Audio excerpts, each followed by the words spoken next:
आप सभी के हृदय में विराजमान परमात्मा को मेरी राम राम। काकभूषणी जी लोमश ऋषि को प्रणाम करके अपने आश्रम में आ गए। अब आश्रम में आकर वे क्या कर रहे हैं, इस पर जरा ध्यान दीजिएगा। हर्ष सहित यही आश्रम आए हो, प्रभु प्रसाद दुर्लभ बर पाए हो। कि प्रभु के प्रसाद का वह दुर्लभ वरदान प्राप्त करके मैं अपने आश्रम में लौट आया। यहाँ बसत मोई सुनखग ईसा, बीते कल्प 7 और 20। अब अपने आश्रम में वे रहने आ गए। और कितने साल के लिए रहने आए, बस ये बात अब बुद्धि को चकरा देगी। भारतीय मनीषा में ऐसी अनंत दिव्य बातें हैं, रहस्यात्मक बातें हैं, जिनको सुनकर बुद्धि चक्कर खा जाती है। अब जब चक्कर खा जाएगी तो फिर गिरेगी बेसुध होकर, और वही होता है और आज वही होने वाला है। यहाँ बसत मुहि सुन खग ईसा, कहते हैं सुनो पक्षीराज सुनो। खग ईसा, पक्षियों के ईश्वर, पक्षियों के स्वामी गरुड़ सुनो। ध्यान अपनी ओर आकर्षित कर रहे हैं कि कहीं पक्षीराज चूक न जाएं। कह रहे मैं कब से रह रहा हूं इस आश्रम में। यहाँ बसत कितना समय हो गया, बीते कल्प 7 और 20। 27 कल्पों से मैं यहां इस आश्रम में रह रहा हूं। 27 कल्प कितने होते हैं जानते हैं? 27 कल्प। वही बताने जा रहा हूं अभी, जिससे सुनकर बुद्धि ऐसे गिरेगी कि उठने के बाद भी वो चकराती रहेगी।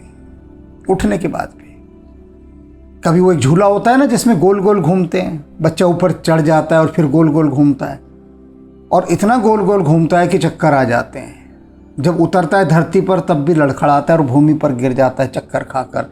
वही आज बुद्धि का हाल होने वाला है, क्योंकि काकभूषणी जी कह रहे हैं मैं 27 कल्पों से इस आश्रम में रह रहा हूं।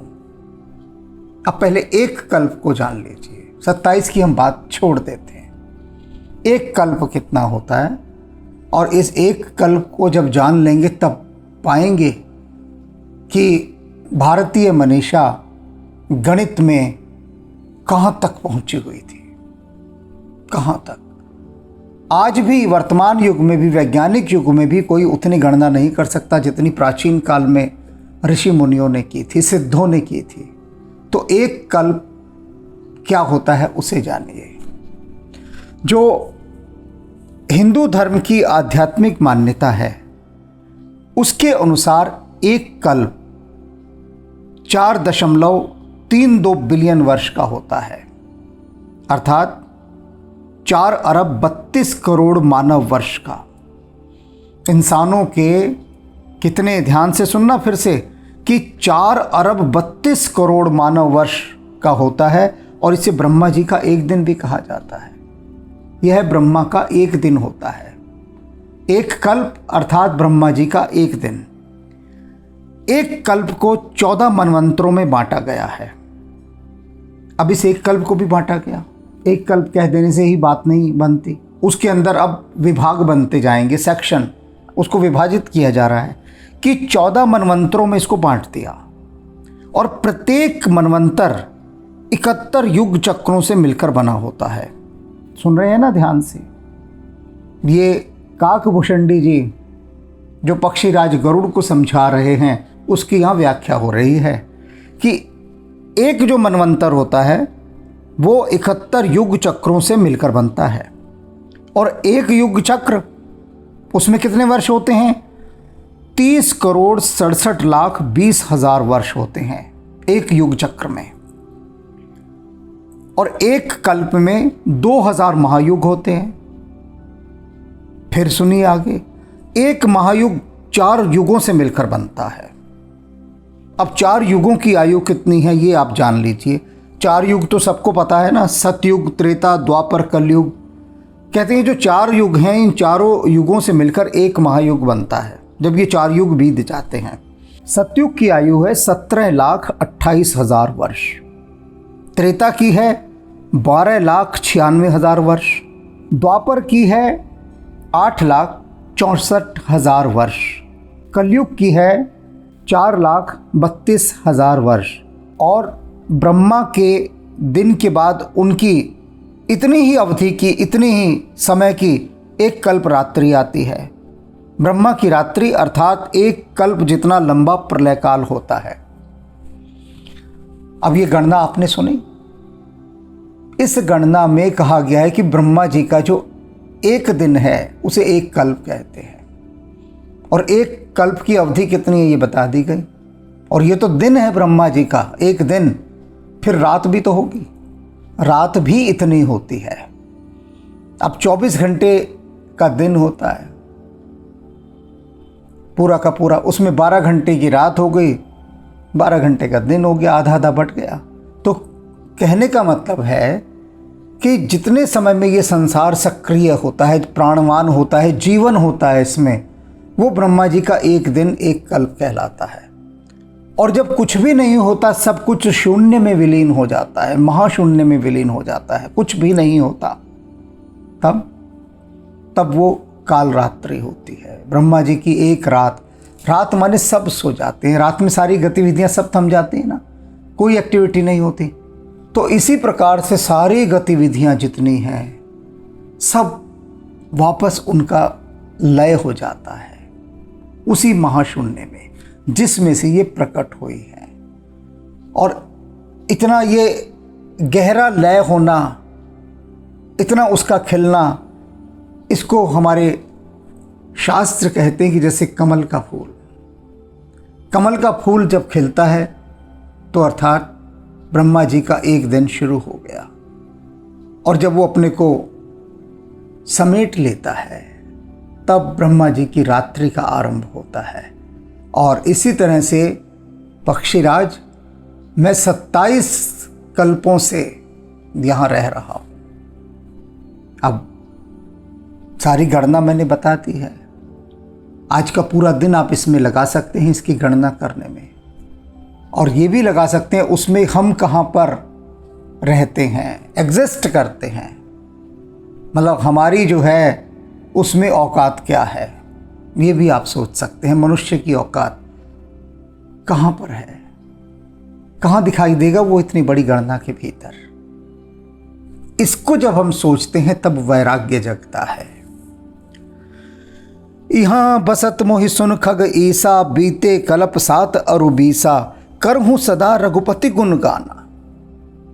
और इन 27 कल्पों तक मैं यहाँ क्या करता हूँ, रघुपति जी के गुणों का गुणगान करता हूँ, राम जी के गुणों में, उनकी कथा में डूबा रहता हूँ। सादर सुन ही बिहग सुजाना। और क्या होता है यहाँ पर, बहुत सारे सादर सुन ही बिहंग सुजाना, बहुत सारे यहाँ पर सयाने चतुर पक्षी आते हैं। सुजान यानी ज्ञानवान, गुणीजन, ऐसे पक्षी यहाँ पर आते हैं उस कथा को सुनने। और सादर सुन ही कैसे सुनते हैं, आदर के साथ। ढेर कथाएं हमने देखी हैं, भागवतों की हो रही है, रामायणों की हो रही है, सुंदरकांडों की हो रही है, माता रानी की चौकियां हो रही हैं, जागरण हो रहे हैं, बहुत देखें बहुत देखें। लेकिन फिर भी लोगों के चित्तों पर प्रभाव क्यों नहीं पड़ता। और सत्संग तो ढेर के ढेर, जैसे कि सब तरफ घास उगी हुई है इस तरह से सत्संग उगे हुए हैं, लेकिन फिर भी मानव का चित्त रूपांतरित क्यों नहीं हो रहा, क्योंकि सादर सुने। ये कहते हैं वो जो चतुर पक्षी आते हैं कथा सुनने, बड़े आदर के साथ, बड़े भाव के साथ सुनते हैं। हम जब सुनते हैं तो हमारे सुनने में कोई आदर का भाव थोड़ी ना होता है, बस सुन रहे होते हैं सुनने के लिए और कुछ नहीं। सुनना एक फॉर्मेलिटी होकर, एक मशीनी एक्ट होकर रह जाता है, यंत्रवत, लाइक ए मशीन की तरह हम सुनते रहते हैं बस। वो भीतर की चित्त वृत्तियों पर कोई प्रभाव क्यों नहीं डालता, क्योंकि हम अपनी समग्र चेतना को एक बिंदु पर लाकर नहीं सुनते, श्रावक होकर नहीं सुनते।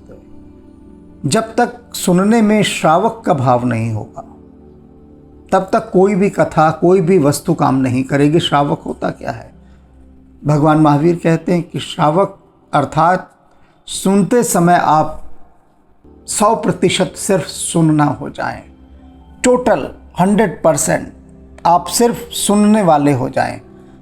आपका पूरा व्यक्तित्व, पूरा अस्तित्व सिर्फ कान बनकर रह जाए और कुछ ना रहे, कुछ भी ना रहे, सिर्फ आप कान होकर, यानी सारी इंद्रियां सभी का लय, सभी का लोप कान में हो जाए और केवल एक इंद्रिय शेष बचे जिसे कहते हैं कान। और तब श्रावक का जन्म होता है, वास्तविक श्रावक का, सुनने वाले का। क्योंकि अभी हम सुनते बाद में हैं और साथ साथ ये हमारी खुजलाहट, बड़ी खोपड़ी पहले काम करती रहती है। अभी इसी प्रसंग में इस बात को मैं व्याख्यायित करूंगा कि कैसे हमारी ये बुद्धि की खुजलाहट निरंतर काम करती है। हम सुनते नहीं हैं, पहले उसके विरोध में बुद्धि हमारा एक तर्क रखती जाती है और हमारा सुनना खो जाता है। करहूँ सदा रघुपति गुण गाना, सादर सुनि ही विहंग सुजाना। जब जब अवधपुरी रघुबीरा, धरहि भगत हित मनुज शरीरा। तब तब जाई रामपुर रही हूँ, शिशु लीला बिलोक सुबल रही हूँ। काकभूषणी कह रहे हैं कि जब जब अवधपुरी में प्रभु श्री राम अवतरित होते हैं, अब जब का क्या माने भाई, अरे एक बार हो गए, अब बार बार रिपीटिशन होगा क्या, पुनरावृत्ति होगी क्या? लेकिन काकभूषणी जी के शब्दों से तो ऐसा ही पता लग रहा है कि बारंबार प्रभु आएंगे, फिर जन्म लेंगे राम के रूप में, फिर सब कुछ वही होगा। जब जब अवधपुरी रघुबीरा, धर ही भगत हित मनुज शरीरा। और भक्तों के हित के लिए मनुष्य का शरीर धारण करेंगे प्रभु। जब जब यहाँ आएंगे तब तब जाई रामपुर रहे हूँ, तब तब मैं राम जी की नगरी में जाकर रहूँगा। प्रभु श्री राम की नगरी में, अयोध्या जी में जाकर मैं तब रहूँगा। शिशु लीला बिलोक सुख लय हूँ, और उनकी शिशु लीला को देखकर उस सुख को प्राप्त करूँगा जिसका वरदान मुझे लोमश ऋषि ने दे दिया है कि जा प्रभु जब भी अवतरित होंगे तो उनकी बाल लीला देखने का सौभाग्य है और तू उनके बाल रूप का ध्यान कर। तो जब जब प्रभु अयोध्या में जन्म लेंगे, मनुष्य का शरीर धारण करेंगे, तब तब मैं वहाँ जाकर रहूँगा। अभी तो अपने आश्रम में रह रहा हूँ और फिर वापस आ जाता हूँ। जब प्रभु की बाल लीला वहाँ संवरण हो जाती है, वो उसको समेट लेते हैं बाल लीला को, फिर अब अन्य लीलाएं करने निकलते हैं, राक्षसों को मारना है और बहुत सारे काम करने हैं, तब मैं वहाँ नहीं रुकता, मैं अपने आश्रम में आ जाता हूँ और जो बाल लीलाएं थी उनको फिर से मैं स्मरण कर करके आनंदित होता रहता हूँ और जितने पक्षी आते हैं उन सबको सुनाता हूँ। भगवान शिव भी जब काकभूषणी के आश्रम में गए तो हंस का रूप धारण करके गए, पक्षी का, क्योंकि खग ही जाने खग की भाषा। अब इसका अर्थ क्या है कि जब गुरु के पास जा रहे हो तो गुरु जैसे होकर जाओ, जैसा गुरु चाहता है, जैसे गुरु की इच्छा होती है। तो गुरु की स्वीकारोक्ति होकर जब तुम जाओगे तब वहाँ पर बहुत कुछ पा जाओगे। अपनी हठ लेकर जाओगे तो कुछ नहीं पाओगे।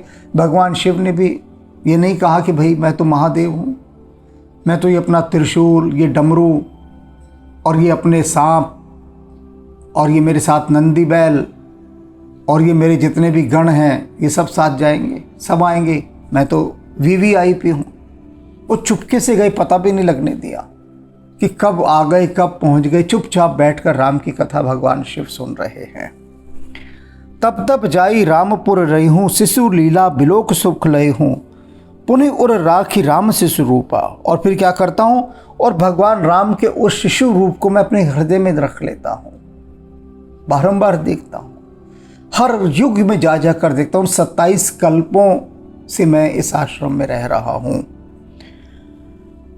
निज आश्रम आए हूँ खग भूपा, हे पक्षियों के राजा। उसके बाद मैं अपने आश्रम में लौट के आ जाता हूँ। अब आज इस एपिसोड को आना था, अर्थात इसकी मुझे व्याख्या करनी थी। तो पहले ही एक भक्त ने मुझे लिखा कि आने वाले जो एपिसोड हैं आपके, उसमें एक प्रसंग आएगा जिसमें काकभूषणी ये कह रहे हैं कि मैं 27 कल्पों से इस आश्रम में रह रहा हूँ और हर बार भगवान अयोध्या में राम के रूप में जन्म लेते हैं बार बार, और मैं बार बार उनकी बाल लीला देखने जाता हूं। तो ये बार बार रिपीटिशन हो रहा है क्या कि इन 27 कल्पों में न जाने कितने अनंत युग आए होंगे, और उन अनंत युगों के अंदर भगवान हर बार अयोध्या जी में जाकर राम के रूप में जन्मे होंगे। काकभूषण जी तो ऐसा ही कह रहे हैं बार बार।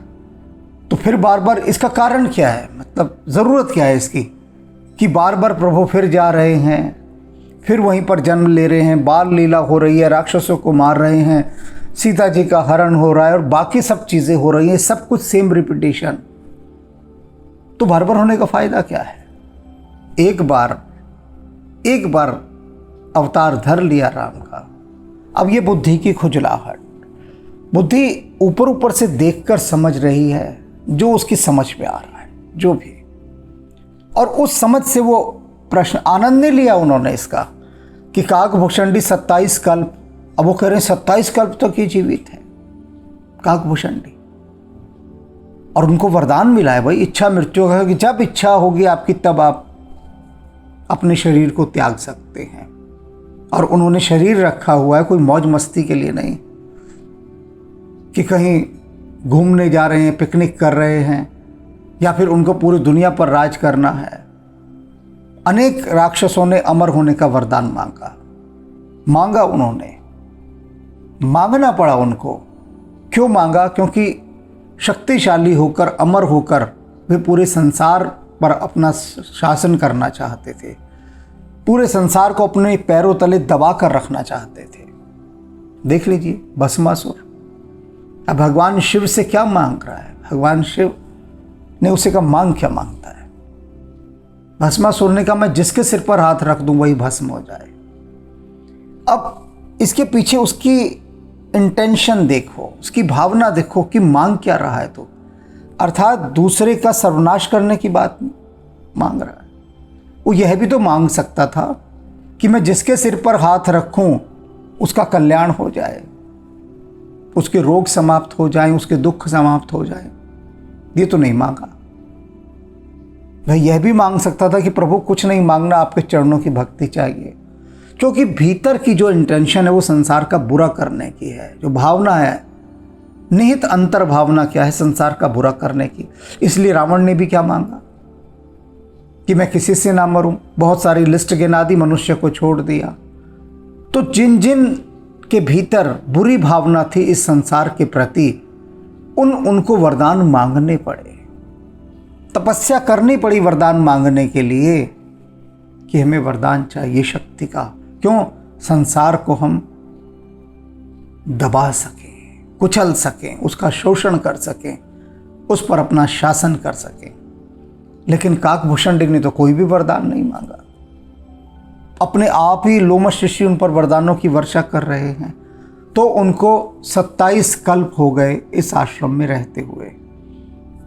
अब ये जो भक्त ने कहा था कि बार बार प्रभु बार बार आ रहे हैं, हर युग में आ रहे हैं, और ऐसा अनंत बार दोहराया जा चुका है, ऐसा क्यों?